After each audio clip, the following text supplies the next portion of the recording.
This 10 to 12 person timber style dining table took me the span of 8 months to complete.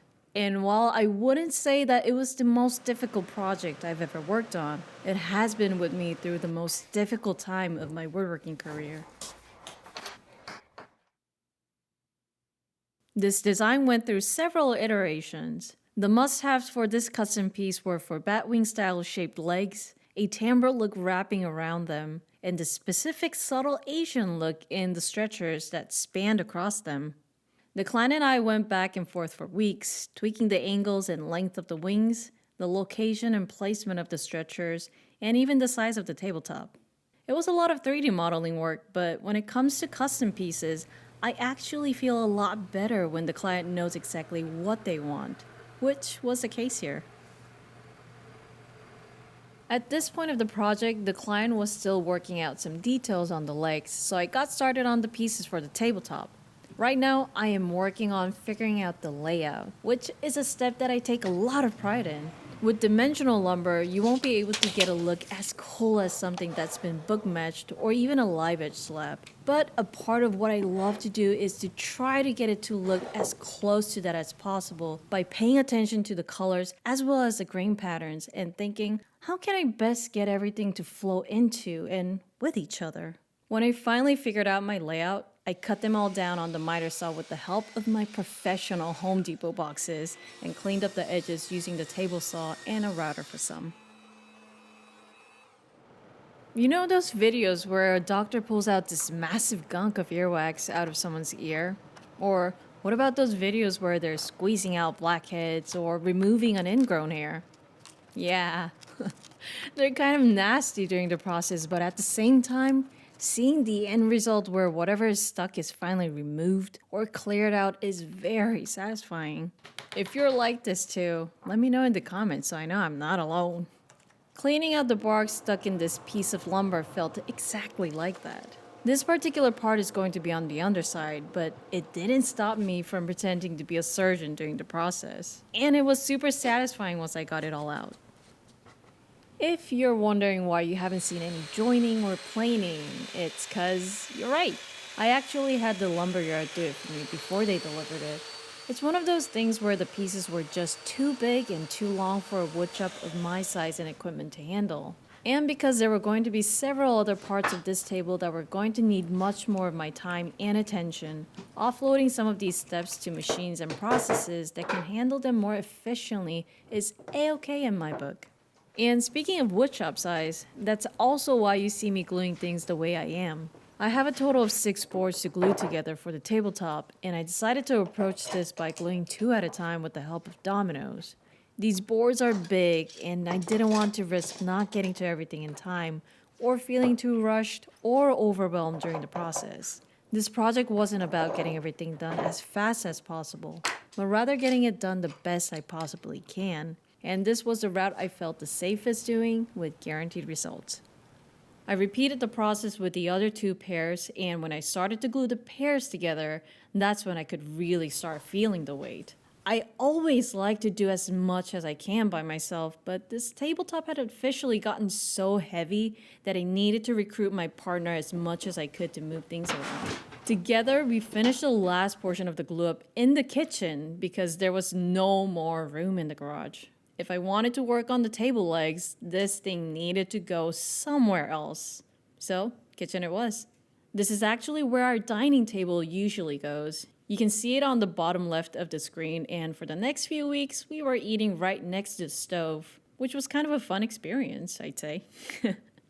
Now, because these pieces were a little naughty, working on my pun game here, my next step was to fill those spots in with some resin. I first applied shellac around all of the cavities, used a hot glue gun to build walls around the holes, mixed a 2-part resin with a couple drops of black dye, because, as we all know, walnut and black is a beautiful combination, and then filled in everything with the resin. After letting it sit for a few minutes, I went over all the spots with a heat gun to pop all the bubbles that formed. A lot of people seemed to be surprised about the shellac technique, and I was too the first time I saw it. I picked this up from a shop that I used to work at back in Chicago, and I find it works perfectly to prevent any additional staining from resin. With it curing, this was the perfect time for me to start prepping the lumber for the legs. And speaking of perfect timing, this part of the video is taking place in March, which for me is one of the worst months because of allergies. Ever since I was a kid, springtime has been the season of torture. I go through about 1 to 1.5 months of nonstop sneezing and about 3 to 4 full boxes of tissues. Despite the fact that I'm also using lotion tissues, you might be able to see that my nose is still kind of red.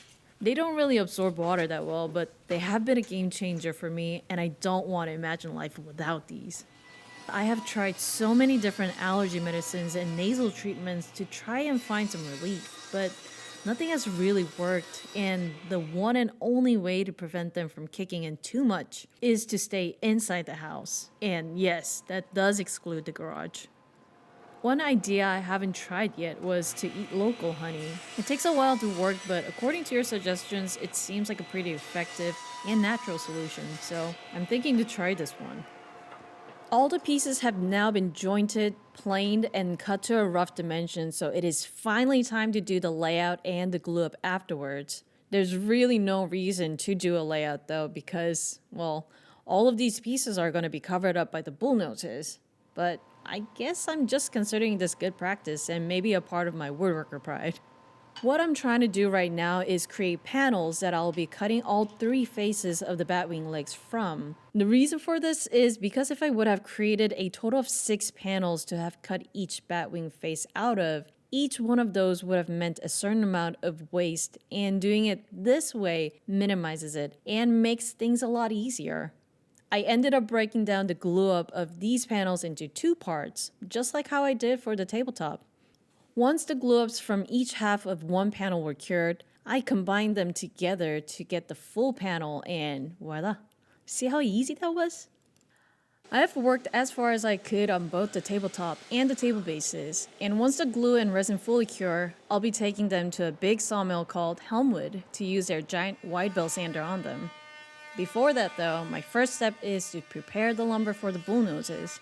Truth be told, I have been dreading this moment of starting the bullnoses because ever since I made a 3D model of it, I saw that this project was going to need about 250 pieces, and I couldn't stop thinking about how repetitive this was gonna be.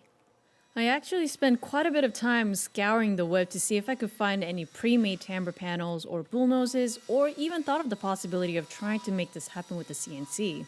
But at the end of the day, my conclusion was that all of those options were going to exceed the budget for this table.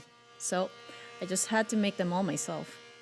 When I look back at these time lapses though, it's actually pretty cool to watch all the boards moving up and down as I work on them. The stacking and unstacking of the lumber with sticklers in between them is to let the pieces breathe after being cut. It wouldn't be necessary if I was doing everything in a day, but these processes happen over the course of several days. And seeing it all happen in a matter of seconds makes me feel like I have a superpower.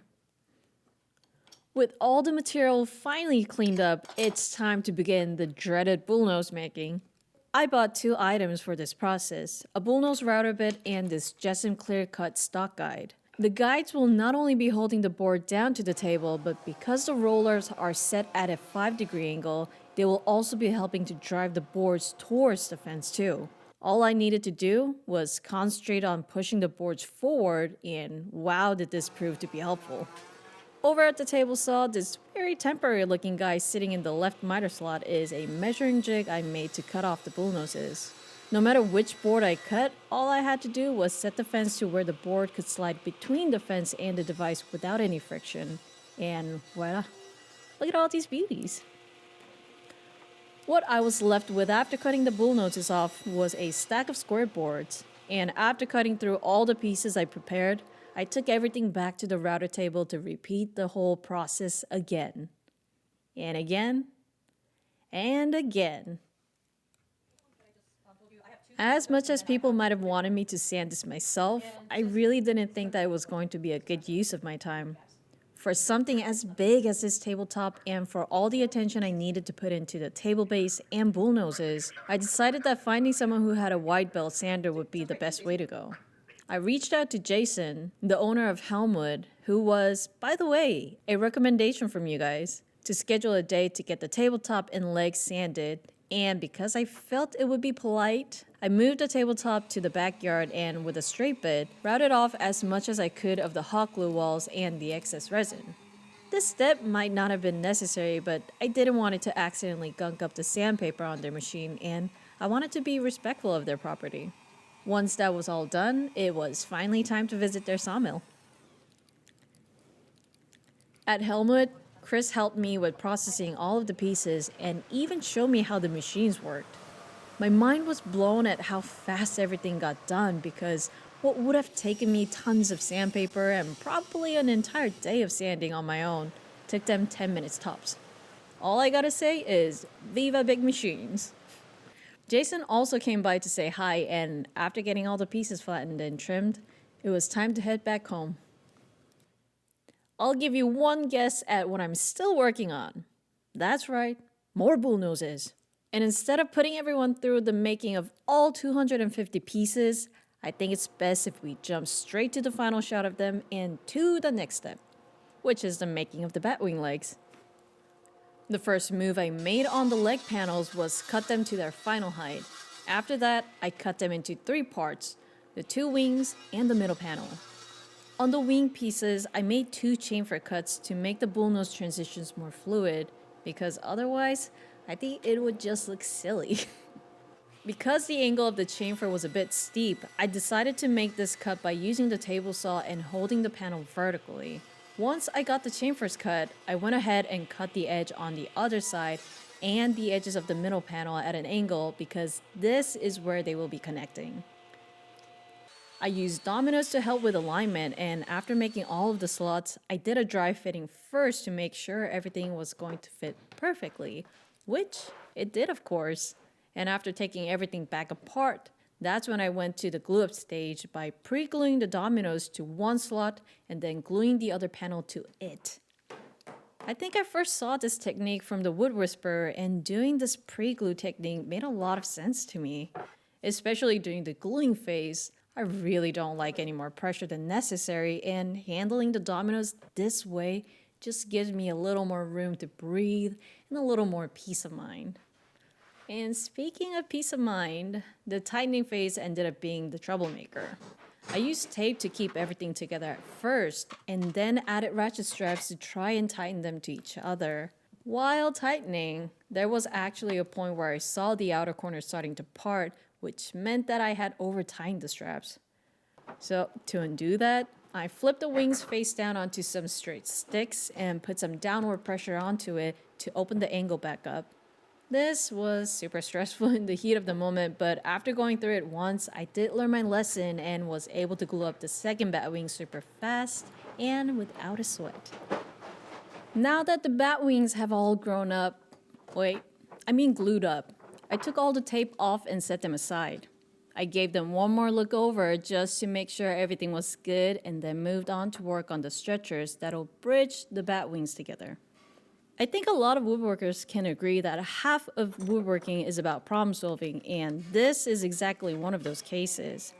I have a joiner that is 6 inches wide, and the board that I'll be using for the stretchers are wider than what the joiner can handle. To work around that, I first created a straight edge using a flush trim router bit, and then used that straight edge to go against the table saw fence and cut the lumber in half. With the piece now cut in half, everything is now a more manageable size, so for the rest of the cleanup process, I was able to continue normally. When I was first planning on how to connect the stretchers to the batwing legs, I had 2 options. Option 1 was to make a half-lap joint. The stretchers were 3 inches tall, and if I was to go with a half-lap joint, I could use power tools or the table saw to make the cutouts on both the batwing legs and the stretchers. Option 2 was to use a combination of power tools and hand tools to cut out a 3-inch deep notch only on the batwing legs. Despite this being a more laborious option, it was still the simpler option once we get to the next step, which was the bullnose attaching process. And to summarize the explanation of why option 2 was simpler, it's because I'd be able to glue all the bullnoses on and cut them using the cutout as my guide. In option 1, I'd had to cut the bullnoses first and then glue them on, which would mean a lot of going back and forth to measure, cut, test, align, glue, and possibly a lot of awkward angles and shapes. So, as much as I didn't want to do option 2 due to the amount of hand tool work that was going to be needed, it was still the most logical one overall. Working on the layout of the stretchers took some time because I wanted to make sure they were perpendicular to the batwing legs and parallel to each other. Just to be sure, I even made a temporary jig to check the distance between the stretchers. After double and triple checking the placement, I was finally satisfied. Scored where I'd be making the notches, and then moved on to make yet another temporary jig for me to route out as much as I could of those notches before needing to switch to hand tools. The jig I set up is tailored for a flush trim router bit. I did my initial route using a spiral bit with a bushing guide installed on my DeWalt compact plunge router base in order to remove a big chunk of material out first. Once I reached the limit with the spiral bit, I switched to a flush trim bit to get as much as I could of the notch to its final width, and then switched to a chisel to clean up what was left. After making it about 1 3/4 inches of the way down, I switched over to hand tools to cut out the final inch, and that put me through a long process of sawing and chiseling over the course of 2 days. If you're surprised at how long it took, I am right there with you. The plan was to use a pool saw to make a lot of cuts along the width, and then break them by compressing the pieces that were somewhat loose. This simple technique is used pretty often for rough breaks, but I underestimated the stubbornness and will of this walnut. They just wouldn't break as I'd planned for them to. All I could do then was to keep on chiseling little by little and changing positions over and over until finally the job was done. Just out of curiosity, I did a little bit of research today and found a bushing guide that I could have installed on my Bosch plunge router base, which would have actually gotten me the 3 inches of total depth that I needed. I kind of slapped my forehead after seeing it, but oh well. If I ever have to do something like this again, I'll know for the next time. After I finished making the notch on the first batwing leg, I went ahead and put a bullnose on it as kind of a victory trophy to myself. To attach it, I used a combination of both wood glue and CA glue. The CA glue taking care of the initial bonding, and the wood glue taking care of the more permanent bond. On another note, sticking that first bullnose onto the batwing is officially the first of 206 total bullnoses that I will eventually need to glue on. I was super satisfied with attaching it, but as far as the rest of the 205, I'll have to come back to them later because right now I have the notches on the other batwing to cut out too. Since it would be super boring to show yet another long process of me wrestling with the batwing leg, I am hopping over to the stage where I was 95% complete with it. And ta-da! All done! Now, if only it could be this fast in person. I went ahead and put both of the batwing legs onto the floor in order to start testing how the stretchers were fitting into the notches. One of them slid into the notch with zero hesitation, which I was low-key surprised about. The second stretcher had a harder time fitting in, so I had to do a little extra fine-tuning on it until that one had an extra smooth fit too. With both of the notches complete, it is now time to start shaping the stretchers. I needed to make some long chamfer cuts on each end, and since the router is basically my best friend, I went ahead and started making a template for some router work. I then cut off as much as I could of the unneeded material with a jigsaw, and then used my favorite flush trim router bit to copy the shape of that template I made. Making this video, and all the other videos honestly, has started to show me just how much I use the router. And it's true. I like that little machine and I use it a lot. When I was about to graduate from art school, I actually remember telling myself that the first tool I was going to get was going to be a router. I've had many ups and downs with the router since then, but I do still love him. After I finished shaping one side, I cut the stretchers to their final length and shaped the other sides as well. Then I went ahead and sanded the stretchers starting from 80 grit all the way to 220. Once all the sanding was done, I then spent a lot of time cautiously measuring and remeasuring the distance between the legs. And that's because the placement of everything here had to be perfect for the next part, which was the installation of the hardware connecting the stretchers to the batwing legs. I marked where it needed to be drilled, took the stretchers off, and then drilled some straight holes using a center drilling guide. The holes I'm drilling aren't actually the final dimensions I'll need. They're a little smaller, and that's because they're gonna act as a drilling guide for me to drill into the bat wing legs. Since I'm using a really long drill bit, this method was how I could guarantee a straight hole all the way through. Whenever I'm using a regular sized bit, I do mostly freehand them, but with an extra long bit, I wouldn't dare. Additionally, the hole that I drilled onto the batwing legs through the stretcher are also not the actual size. Just like with the previous one, my main goal was to establish a straight hole and expand them all from there. So by increments, I eventually re-drilled all the holes until I reached their final dimension and then installed the threaded inserts. Quite the journey, eh? A lot of woodworking is like that for me, and especially on big client projects, I take extra time to make sure details like this are well taken care of. The bolt that I'm using is a joint connector bolt, and these have a wider head than normal ones. Because of that, I gotta drill a secondary hole on top of the existing hole with a Forstner bit to make sure there'll be enough room for the bolt head to sit in. Whenever I use a Forstner bit to drill over a hole I've already made, it rarely works out well because the center point of those bits is what holds it in place while drilling down, but with the center point having no point of contact, the outer blade always seems to get caught and begins to shift. So in order to make it work, I drilled a hole on another board and used it as almost a mini drilling guide to keep the bit where it needed to be, and it worked. Now, it's time for the bullnose party. This process took me a long time, and after getting through half of them, I had to take a break to deliver a Korean-style table to Florida, and immediately afterwards flew to Korea for my sister's wedding.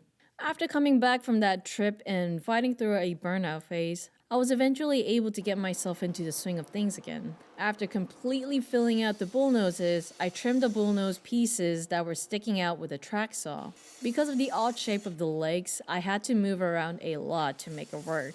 I cut as close as I could with the saw, and whatever I couldn't get safely, I used a chisel to clean up.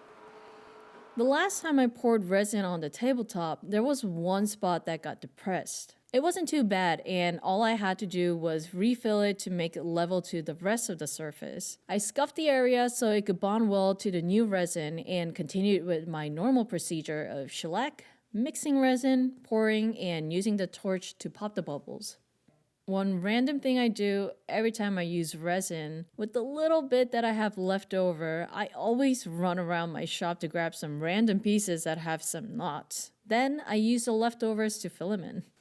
Now, returning back to the bullnoses, I decided that chiseling was taking a lot longer than I would have liked. I called my best friend, aka the router with a flush trim bit, and went over all the legs like a summer breeze. I can't believe I didn't think of this earlier.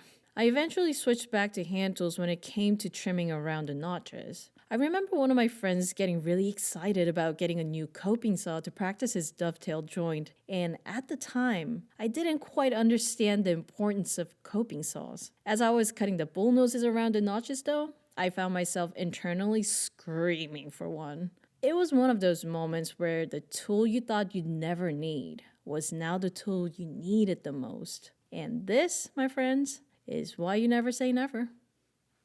Eventually, I successfully cleaned up the notches and continued on my warpath gluing up the rest of the bullnoses, and once I got to the final stretch of pieces, I had to get pretty detailed. Whenever I work on designs digitally, everything's basically perfect, but the perfection that you plan for in the digital world doesn't always translate to the physical building process.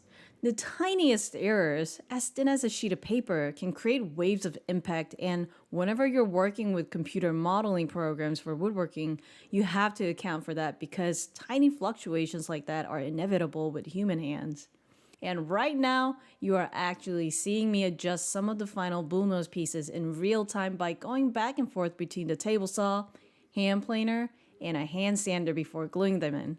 Once those bullnoses were all glued up, I started to work on cutting off the excess using the same process as before: the pool saw, a flush trim router, and hand tools for all the details. To save you all from extraordinary amount of time doing this detail work, I'm going to be skipping forward a little bit. But not before I show you some of the funny poses that I found myself in to try and hold the bat wings down while chiseling. Is it just me or do you do this too? After finally trimming all the main bullnoses pieces, I began the hand sanding process. To be honest, I spent a lot of time contemplating whether or not I wanted to sand them because on one hand, the bullnoses were technically in good shape already because I'd cut them with a sharp router bit. However, I could see some imperfections here and there, and at the end of the day, I gave in and bought a set of profile sanding blocks to do the job. During this process, I was able to get really well acquainted with the bat wings. I touched every nook and cranny to make sure every reachable surface was smooth, and I even mentioned in one of my short videos that the process ended up making me feel like I'd become an exfoliating lady in a Korean sauna. A lot of people did recommend me to get a surf prep sander, and while I do think their sander is really cool, I just haven't had enough experience with it to know for sure that it could do the job I needed it to do. For now, especially for a custom order piece, I didn't want to take that gamble, and doing it by hand was how I knew it could get the result I wanted. After several days of sanding, I'd finally completed the task, and to finish the batwing legs completely off, it was time to fill in the last couple of spots I'd left empty from bullnoses. I'd left these empty because I knew they were gonna need some odd sizes, which, as I noted earlier about the difference between a digital mock-up and the real thing, those subtleties add up to adjustments just like this, and you always gotta be ready for them. These final pieces did look obviously smaller than all the other bullnoses, but to prepare for that, I was strategic with where they were gonna be. These were placed on the inside portion of the legs, making it really difficult to see at any of the main angles and basically impossible unless you decided to crawl under the middle portion of the table to look for it with some light. And after this proud incorporation of a fun Where's Waldo game into the piece, I was then able to put the batwing legs away and brought back the tabletop to trim it to its final dimension. At this point in time, I didn't have a track, so I trusted to cut a clean straight edge, so I yet again used a router to make the cut I needed. I trimmed the end to get the table to its final length first, and on the following day, because it was finally sunny again, I moved the tabletop outside to work with a little extra room. With a piece of plywood, I created a straight edge guide to trim the remaining longer edges of the tabletop, and after tending to both sides, I spent some time to hand sand the edges, round over the corners, and finish it off with a little more hand sanding to knock off anything rough to the touch. While I was at it, I went ahead and hand sanded the surface a little bit more too, cause why not, right? Dawn then helped me flip over the tabletop, to which I was going to start doing the same thing on the other side, but I ended up finding some bubble holes on the resin and cracks by the knot that developed while it was sitting raw. I went ahead and took care of those with my shellac and sea glue procedure, and after I was satisfied with that, I gave the entire surface a good sand and proceeded with rounding over the edges on that side too. We were originally going to move it into the house, but since it got pretty late, we went ahead and moved the tabletop into the garage for the night, and on the next day, resumed with moving the tabletop into the house properly with some moving straps. And by properly, I mean that this tabletop is so dang heavy that we needed the time to coordinate how we were moving, where we were going to place pink foam along the way, where we were going to pause for breaks, and with the amount of concentration that I needed to do all that, lift it, and communicate where I wanted to go, there was just no way I had enough energy to do all that at the end of the day. But hey, it is now safely moved into the house, and finally I get to move on to the very last thing I needed to build for this table. Right now I am creating a rail system to connect the stretchers to each other, and admittedly, this is a step that I have added pretty much last minute. I didn't originally plan to have these rails because the stretchers were already sturdy enough to connect everything and hold it all in place, but after giving it a lot of thought, I changed my mind because making the bridge would make it easier for the customer to take apart and put back together, which is something they wanted with this project. And as for reason number 2, if I were to make some bolt holes on the rails, they would then become additional support for keeping the tabletop flat. So, with both of these considerations, I decided that it was best to move forward with building them. When I brought the stretchers into the shop, I filled in some cracks that I'd found on the surface, milled the material for the rails, figured out the placement of the slots using a scoring blade, and then started to carefully chisel out a little bit of where I'd marked. Now, normally, I would have made a jig to quickly route all the material out, but the reason I chose to use a chisel to chip away at it first was to try and prevent any potential blowout from using a router. And with this being so close to the end, despite it being a little bit of extra work, doing this would also help me minimize the possibility for any additional surprise curveballs, which would just be a huge win for where we are in the project. After all the grueling practice I had from chiseling out the notches on the batwing legs before, chiseling this a little bit here felt a lot easier and way more fun to do. I even got these cool little chocolate rolls. Once that was done, I made a jig to route out the rest of the slots, and to do that, I used a straight bit with a bushing guide. Using the setup will leave me some material in the notches, but that's exactly what I'm wanting for the same reason I'd mentioned before. Go slow, be safe, and prevent those surprises.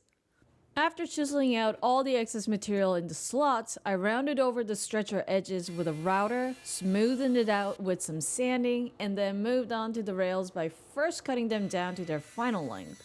My plan is to connect the rails to the stretchers with a lap joint, so all I had to do here was create a guide of where to cut using the notches that I just finished creating. I then cut out the very first slot using dado cuts on the crosscut sled, and after it proved to be a perfect fit, I continued cutting out the slots for the other 3. And right about now, I believe it's time to cue a drum roll. And they fit! I gave them all a good sand, rounded over the corners, and then brought everything inside to begin preparing for the glue-up phase. To do this, I first assembled the stretchers and batwing legs together because having all the pieces connected was gonna make the gluing process much easier. With all of the real-time reference points, I could ensure that how the stretchers and rails glued up with each other were also going to match with the rest of the table. And with all the pieces in an elevated position, clamping was also going to be smoother because of all that extra room. And voila! Easy peasy, lemon squeezy. With Don's help, I safely popped the now single-piece stretcher out from the batwing legs and brought it back to the shop to work on the last few steps. I first hand-planed the parts of the rails that were sticking out and next rounded over the remaining corners that I didn't do before the glue-up. But the big thing I needed to make were the bolt holes on the rails to connect to the tabletop.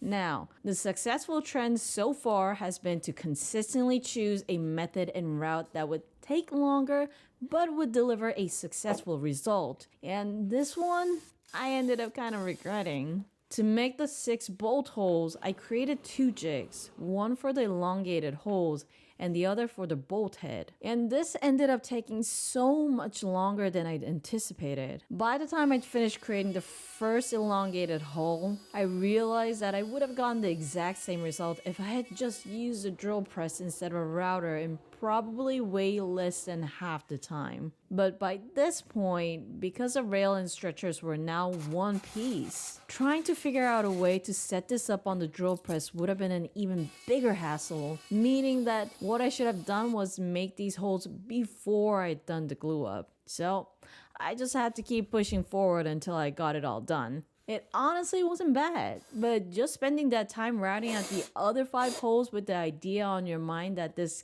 could have been a lot faster kind of got under my skin a little bit. Eventually though, they did get done, and the next step was to install the threaded inserts into the tabletop. After getting the stretcher on the table, I was incredibly careful about checking all the measurements from end to end and side to side in order to make sure the stretcher was placed perfectly in the center. Once I was satisfied, I made my marks for where I wanted to drill, channeled my inner drill press energy, proceeded with making 6 holes in the tabletop, and then finally moved forward with installing the threaded inserts. Since this was technically the very last making type of process, every insert I drilled in was increasing the sense of excitement within me. Kind of like how you start to salivate more when you're hungry and you can smell the food cooking. And after getting all the inserts in place, I first did a test fitting with just a tabletop and stretcher, and then did a final test fitting with all the pieces, and boom! Everything fit just the way I'd planned. The building process of this table was finally complete. The sense of accomplishment was really starting to grow now, and I made it a point to keep those emotions in check because there were still 2 very big steps left: the finishing and the delivery. To prepare everything for finishing, I used Odie's Safer Solvent to wipe all the pieces clean, and the very first piece I decided to apply finishing on was a batwing leg. I decided to go with Odie's Super Duper Oil as its consistency was going to work better with all the ridges from the timbers. I applied it with a brush to kind of punch the oil into all the tight corners, and afterwards went back to buff it all out with a rag. To take on the big tabletop, I decided to use regular Odie's oil along with a buffer that I'd never used before.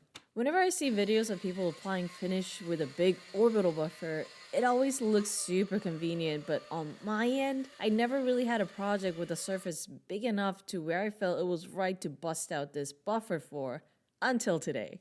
As a first-time user of the machine, I have to say how amazing it was to see how fast it spread the finish, but I did feel that it was spattering finish everywhere, including on myself.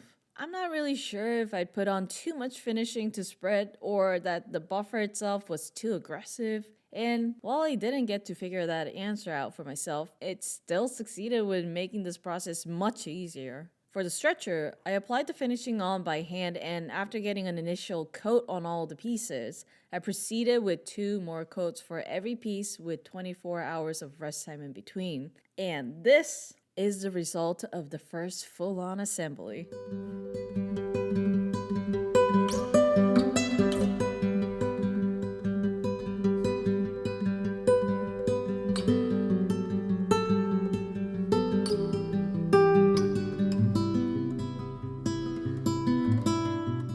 If you thought that was cool, wait till you see me set it up on my client's home. For those of you who are new to my channel and how I do things, for client projects that are bigger and more expensive, I've been taking it upon myself to deliver the item personally. The reason for that is because a previous project of mine that I shipped broke during transit. At least for the time being, I really don't want to take that risk for bigger projects, and while this might change in the future, for now, a major benefit to doing the delivery myself is the chance to see the reactions of my clients. And when I saw this, well, I'll let you take a look at it first.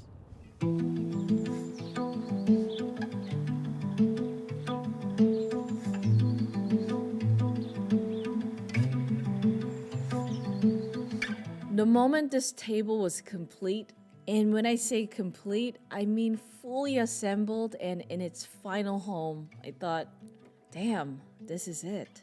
My feelings were all over the place. I was proud, relieved, satisfied, and from everyone's reactions to it, I felt like I was able to see the table in a completely different light. One that was separate from all the hardship that it put me through. One that called attention to only the happy feelings that I was experiencing and witnessing. And one that made all the struggle I went through suddenly worth it.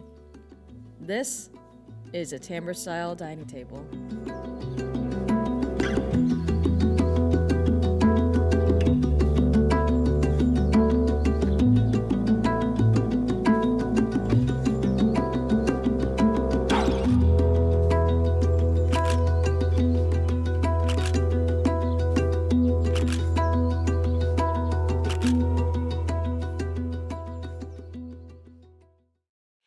Alright, woo!